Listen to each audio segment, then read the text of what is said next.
Ladies, I'm here on the show, and I'm here to talk about some news.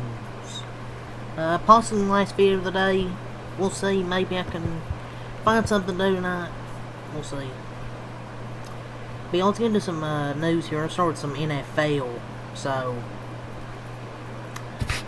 this was a stunner. The Raiders, they're releasing star defensive tackle Christian Wilkins, just one season to his massive contract. I believe paid over $50 million. I believe. What was it? He's guaranteed over $50 million, I think, as well. I think it got voided. Apparently, he's filing a grievance. It's going to be interesting, man, because there was just dancing in the Raiders facility a few days ago. You know, things can change fast in this league. He doesn't look injured to me. You know, he looks fine to me. But, man, what an absolute massive waste of money. Literally and figuratively.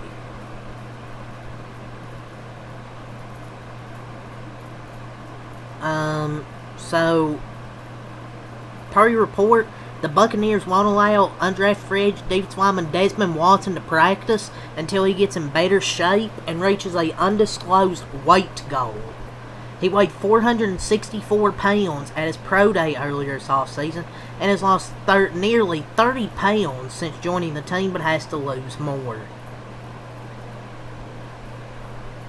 Well, I figured that. But damn, that a big boy.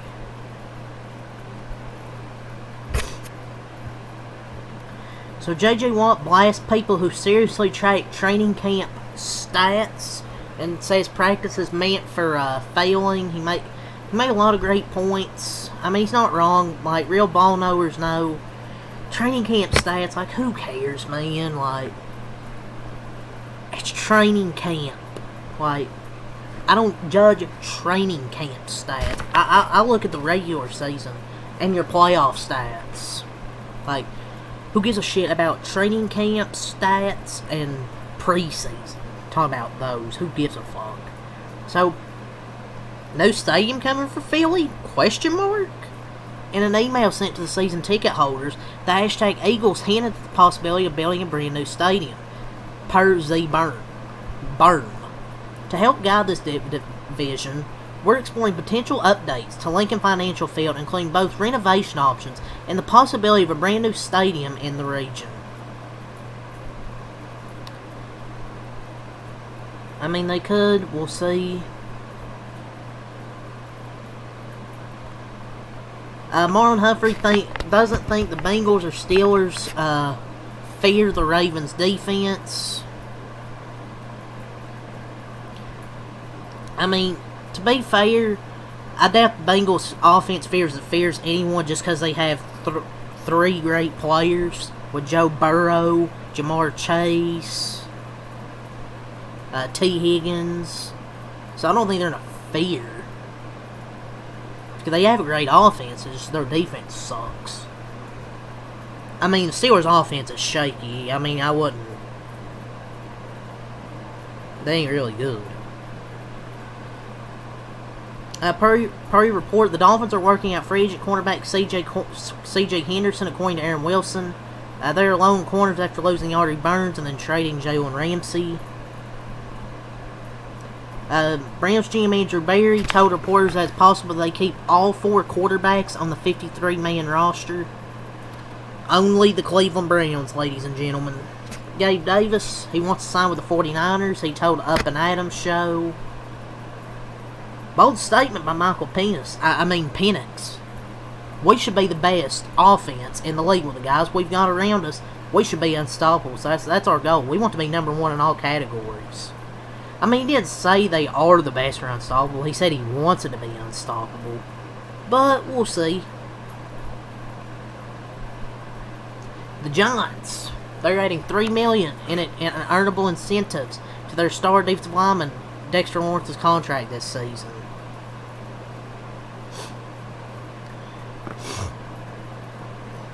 So Michael Penix, the first thing he says at this press conference, see, we got Kyle Pitts the ball, gonna be a lot of that.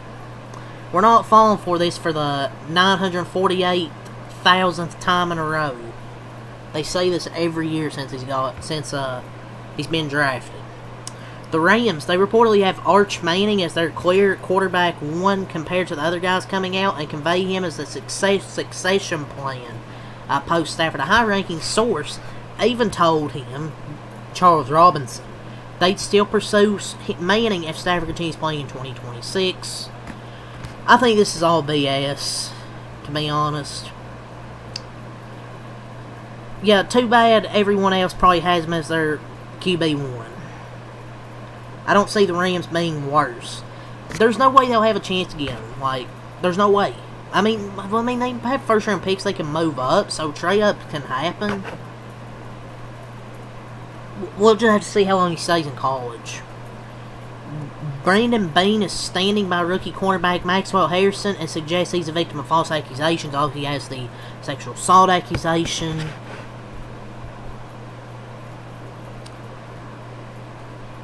I mean, he's innocent until proven guilty. I mean, remember the punter, Areza, or what the fuck his name is, got accused of it and he didn't even do anything, so.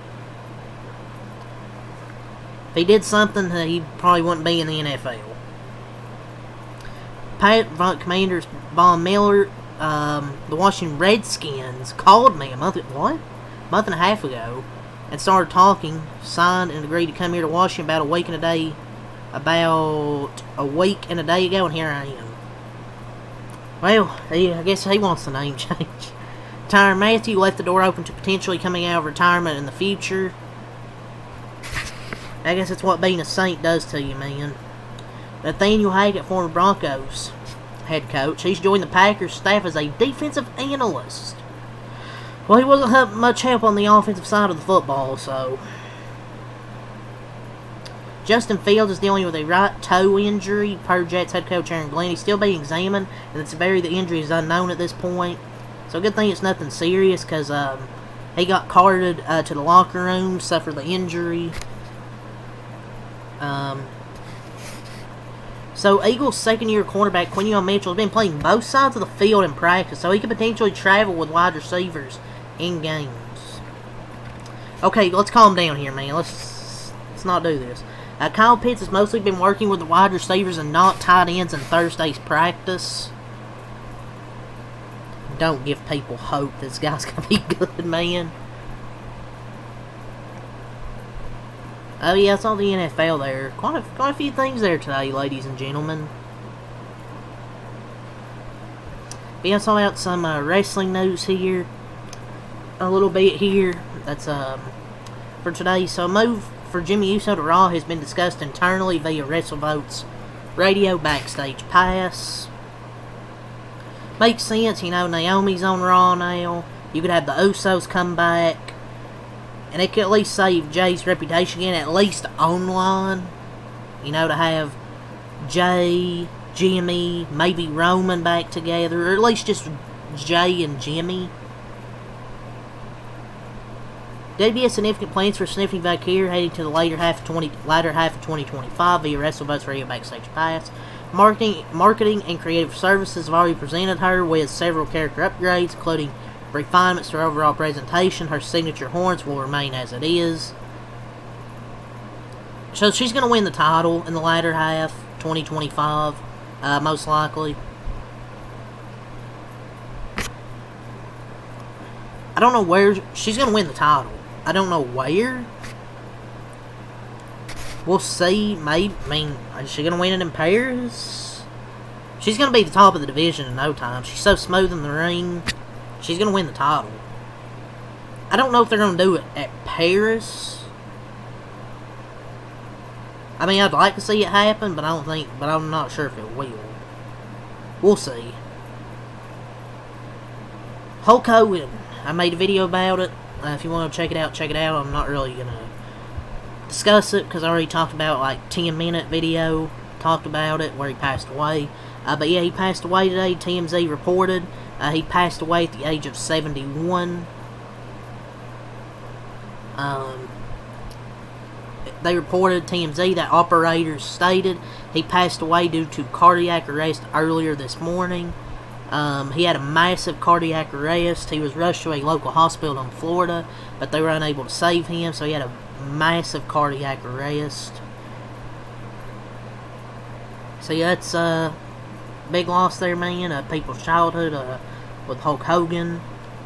Bianca Belair states that she shares that the broken fingers she suffered at WrestleMania 41 have now healed, but one finger still won't bend. She's waiting to see if surgery is required on the finger or if it can be healed on its own.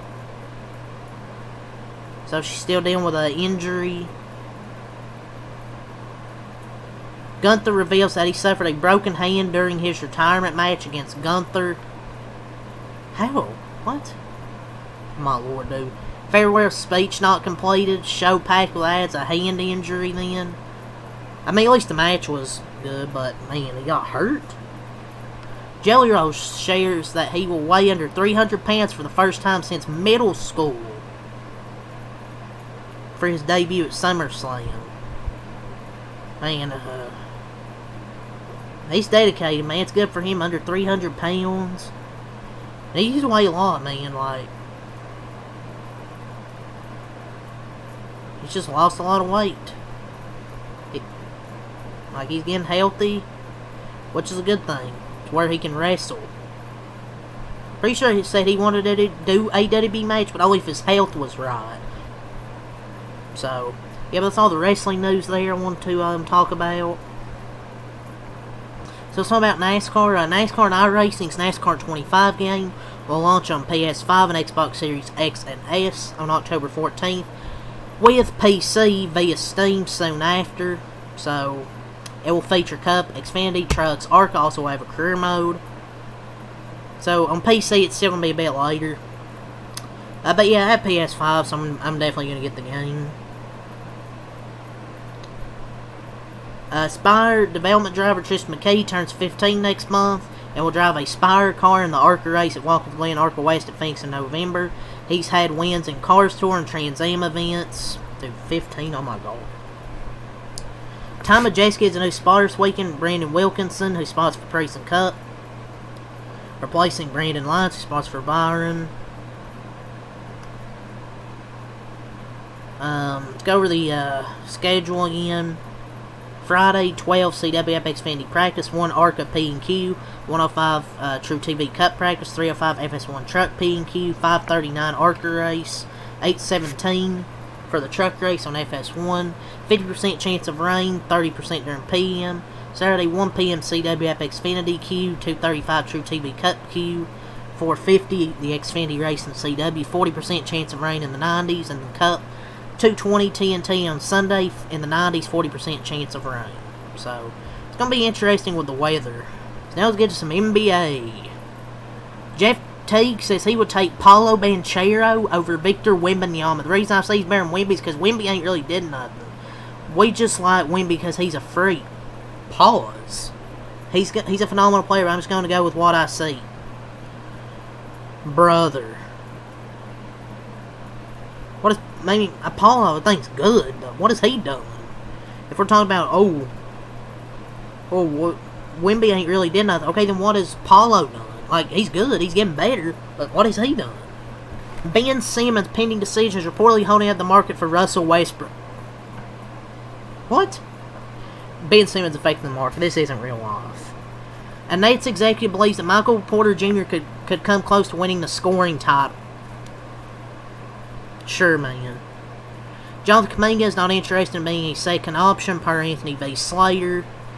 Yeah, you're straight retard, Kuminga.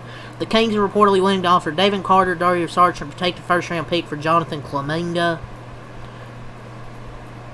The Nets offered to Cam Thomas as a 2-year, $14.1 million deal with a team option. The Suns and Kings have reportedly made concrete trade offers to the Warriors for Kuminga. Shaq says if you switch Kobe with T-Mac on the Lakers, he still would have won 3 rings. So Jeff Teague says a LeBron fan pulled up at a gas station and called him a bitch. He called him a bitch and a hoe. My God. That's something. The Morris twins said they're willing to do a boxing match against the Jokic brothers. The bigger they are, the harder they fall. We big too. Sure, whatever, man. LeBron James' legal team has issued cease and desist letters to people creating AI-generated videos depicting him as pregnant. What is happening? An anonymous Western Conference executive believes Daniel Harper can make De'Aaron Fox expandable in San Antonio. VG Edgecombe, an anonymous executive, says he could be the Sixers' or second best player by the end of the season. The Suns are likely planning to make Jaren Gleaves our primary ball handler. But yeah, that's all the news I want to talk about, ladies and gentlemen. I might do another video tonight, but if I don't, I'll see you tomorrow. But we'll see if I can find anything else. But yeah, peace.